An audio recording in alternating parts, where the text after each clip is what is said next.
بسم اللہ الرحمن الرحیم۔ توحید خالص بنائیں کے ساتھیوں السلام علیکم۔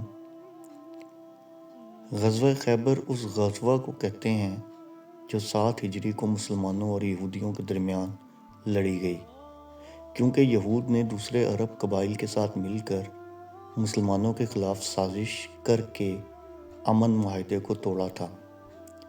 خیبر یہودیوں کا مرکز تھا جو مدینہ سے 150 کلومیٹر شمال میں واقع تھا۔ اس جنگ میں 10,000 یہودیوں کا سپہ سالار مرہب نامی تھا، جس کا مقابلہ اللہ کے رسول صلی اللہ علیہ وسلم صرف 1600 مسلمانوں کے ساتھ کر رہے تھے۔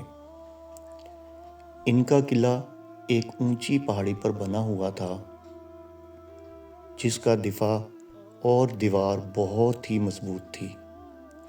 اللہ کے رسول صلی اللہ علیہ وسلم نے خیبر سے قبل ہی اس علاقے کے 5 یہودی قلعوں کو فتح کر لیا تھا، لیکن خیبر کا محاصرہ کئی دنوں تک کرنے کے باوجود مسلمان اسے فتح کرنے میں ناکام ہو رہے تھے، مگر وہ مضبوط اور زبردست قلعہ فتح نہ ہوتا تھا۔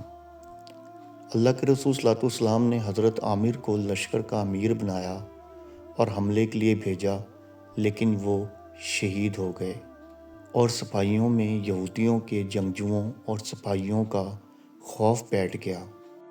اللہ کے رسول صلی اللہ علیہ وسلم کی طبیعت کچھ ناساز محسوس ہوئی تو آپ آرام کرنے چلے گئے۔ رات میں جب حالت بہتر ہوئی تو آپ نے پوچھا کہ دن میں کیا ہوا، لہٰذا صحابہ نے آپ کو سارا ماجرا سنایا۔ اس پر اللہ کے رسول صلی اللہ علیہ وسلم نے فرمایا، کل میں علم اس کو دوں گا جو اللہ اور اس کے رسول سے محبت کرتا ہوگا، اور اللہ اور اس کا رسول بھی اس سے محبت کرتے ہیں۔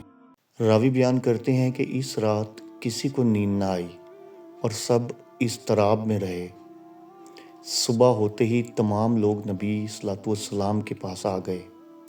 سب کی یہی خواہش تھی کہ جھنڈا ان کو ملے، لیکن اللہ کے رسول صلی اللہ علیہ وسلم نے پوچھا کہ علی کہاں ہیں؟ کسی نے بتایا کہ علی رضی اللہ تعالیٰ عنہ کی آنکھ میں بہت تکلیف ہے، اس لیے وہ آرام کر رہے ہیں۔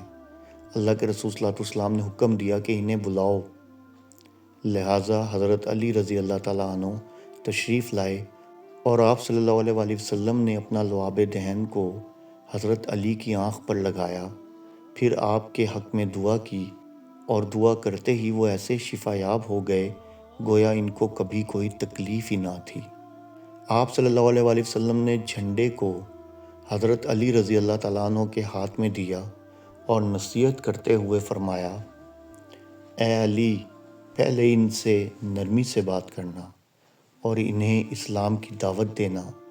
خدا کی قسم اگر تمہارے ذریعے ایک آدمی بھی ہدایت پر آ گیا تو یہ اللہ کی راہ میں ایک سرخ اونٹ صدقہ کرنے سے بھی بہتر ہے۔ جب حضرت علی رضی اللہ تعالیٰ عنہ لشکر سمیت قلعہ خیبر کے دروازے تک پہنچے تو یہودیوں کی طرف سے مرہب رجس پڑتا ہوا باہر آیا، تو مسلمانوں کے لشکر کی طرف سے خود حضرت علی رضی اللہ تعالیٰ عنہ تشریف لے گئے، اور آپ نے بھی یوں رجس پڑھا کہ میں وہ ہوں کہ جس کی ماں نے اس کا نام حیدر یعنی کہ شیر رکھا ہے۔ مرہب نہایت ہی قد آور اور چٹان جیسا وحشی جنگجو تھا، جس کی ہیبت سپاہیوں کے دل و دماغ میں بیٹھی ہوئی تھی، اور یہ مقابلہ نہایت ہی سخت نظر آ رہا تھا، لیکن شیر خدا حضرت علی نے چند ہی ضرب اور ذوالفقار کے زوردار وار سے کچھ ہی لمحوں میں مرہب کا کام تمام کر دیا۔ اس کے بعد اسلامی لشکر نعرہ تکبیر سے گونج اٹھا، لہٰذا یہودی لشکر مسلمانوں پر ٹوٹ پڑے اور گھمسان کی لڑائی شروع ہو گئی، جس میں حضرت علی رضی اللہ تعالیٰ عنہ کی بہادری اور جرأت مندانہ لڑائی اپنی مثال آپ ہے۔ کچھ ہی دیر بعد خود اللہ کے رسول صلی اللہ علیہ وسلم بھی اپنے ساتھیوں سمیت تشریف لے آئے۔ تب بھی جنگ اپنے عروج پر تھی۔ راوی بیان کرتے ہیں کہ ایک یہودی نے قلعہ کے دروازے کے پاس حضرت علی پر وار کیا، جس سے حضرت علی کی ڈھال گر گئی، لہٰذا آپ نے اپنے بازو کے زور سے قلعے کے ایک دروازے کو ہی اکھاڑ لیا اور اسے اپنی ڈھال بنا کر لڑنے لگے، یہاں تک کہ قلعہ آپ کے ہاتھوں سے فتح ہوا۔ مختلف روایتوں کے مطابق بیان کیا جاتا ہے کہ بعد میں 40 صحابہ نے اسے مل کر اٹھایا تھا، یعنی کہ اس دروازے کو۔ محققین نے اس دروازے کا وزن 100 من لکھا ہے۔ اس فتح کی وجہ سے شیر خدا حضرت علی رضی اللہ تعالیٰ عنہ کو فاتح خیبر بھی کہا جانے لگا، جو آپ کی شجاعت اور جرت کی ایک مثال ہے۔ اللہ کی طرف سے آپ کو بہترین قوت عطا کی گئی تھی، جسے آپ نے جہاد فی سبیل اللہ میں استعمال کیا اور فتح یاب ہوئے۔ توحید خالص بنائے کے ساتھیوں، اسی طرح کی اسلامک ویڈیوز دیکھنے کے لیے اس چینل کو سبسکرائب کیجیے اور ویڈیو کو زیادہ سے زیادہ شیئر کیجیے۔